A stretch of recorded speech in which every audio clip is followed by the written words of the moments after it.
যেখানে শিক্ষার আলো জ্বলার কথা সেখানে যদি অন্ধকার ঘনীভূত হয় তবে তা শুধু দুর্ভাগ্য নয়, জাতিগত ব্যর্থতাও। মৌলভীবাজার কামালপুর ইউনিয়নের পৈলবাগ সরকারি প্রাথমিক বিদ্যালয় এটি। এই বিদ্যালয়ের ৬৮ লাখ টাকা কাজে অনিয়মের অভিযোগ উঠেছে।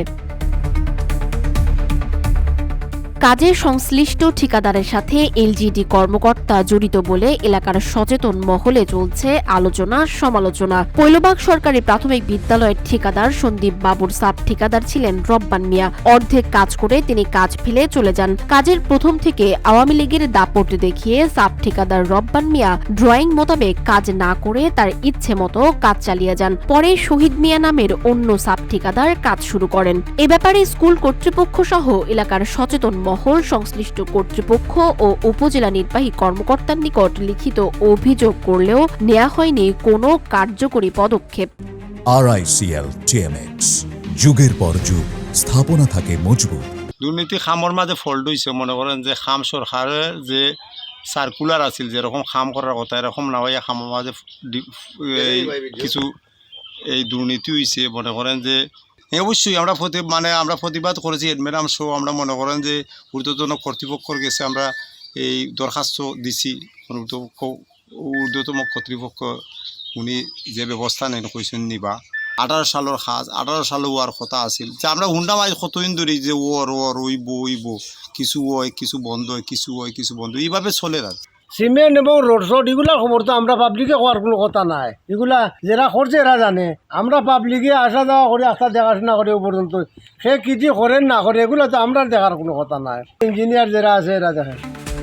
এদিকে ড্রয়িং মোতাবেক বিল্ডিং এ দেয়া হয়নি গ্রেড ভীম, কাদামাটির ওপর পিলার বসানো হয়েছে। ছাদের রডে দেয়া হয়নি হুক, এমনকি রড না দিয়েই ঢালাই করা হয়েছে। পরে এলাকাবাসী ও স্কুল কর্তৃপক্ষের প্রতিবাদে আবার সেটি ভেঙে নতুন করে করা হয়। স্কুলের দুর্নীতির বিষয়ে সাংবাদিকদেরকে অবগত করায় কামালপুর ইউনিয়নের কিছু বিএনপি নেতা ঠিকাদারের পক্ষ হয়ে কেয়ারটেকারকে বিভিন্নভাবে হুমকি ধামকি দিচ্ছে এমনও অভিযোগ আসে। 24 জুলাই থেকে শুরু হচ্ছে কাজ আর এখন চলতেছে। ইঞ্জিনিয়ার সাহেব বলছে যে এই 25 সালের জুলাই নাকি শেষ হবে, জুলাইয়ের ভিতরে। টিএনও স্যারকে জানাইছি, আবেদন দিচ্ছে, এলাকার থেকে আবেদন দিচ্ছে। আর টিএনও স্যারকে আমি জানাইছি, টিএনও স্যার নিজে এসে দেখছে, স্কুলের কাজকর্ম দেখছে। তারপরে রুম সংকট, আমি রুম সংকটের জন্য বিশেষভাবে গেছিলাম স্যারের কাছে। আমাদের তো ক্লাস চালানোর জন্য অন্ততপক্ষে 6টা রুমের দরকার, এর মধ্যে 3টা রুম। হ্যাঁ, 3টা রুমের মধ্যে অফিস রুম হবে কোথায় আর ক্লাসরুম হবে কোথায়? এই সমস্যার জন্য আমি টিএনও স্যারের কাছে গেছিলাম। টিএনও স্যার আসছিল, দেখছে। আর কাজের যদি গুণগত মান খারাপ হয় ওনাকে জানানোর জন্য বলছিল, আমি জানাইছি, অবগত হয়েছে। কাজ সঠিকভাবে হচ্ছে না, তার জন্য তো আমি ইঞ্জিনিয়ার সাহেবের কাছে কমপ্লেন দিছি।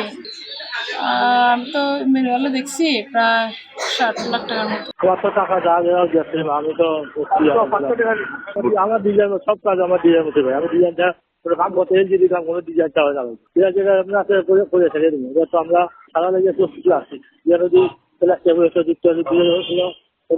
সাজিয়ে দেবো ভাই। সঞ্জিতের লাইসেন্সের টেন্ডার দিছিলাম, সঞ্জিত কোনো কিছু নেই।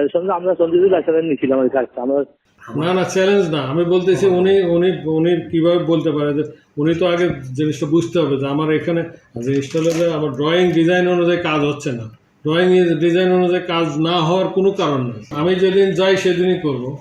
ওনারকে আমার কাছে বসতে হবে যে কোনটা আমাকে দেখাইতে হবে যে আমার ড্রয়িংয়ে এইটা আছে, এটা বাস্তবে এটা করে। ঠিক আছে, কেয়ারটেকারের সাথেও বসতে হবে যে কোন ড্রয়িংটা এই ছিল, বাস্তবে এটা করছে। পৈলবাগ সরকারি প্রাথমিক বিদ্যালয়ের নতুন ভবন নির্মাণ কাজের কিছু অনিয়ম সম্পর্কে প্রধান শিক্ষিকা কর্তৃক আমরা লিখিতভাবে অবহিত হয়েছি।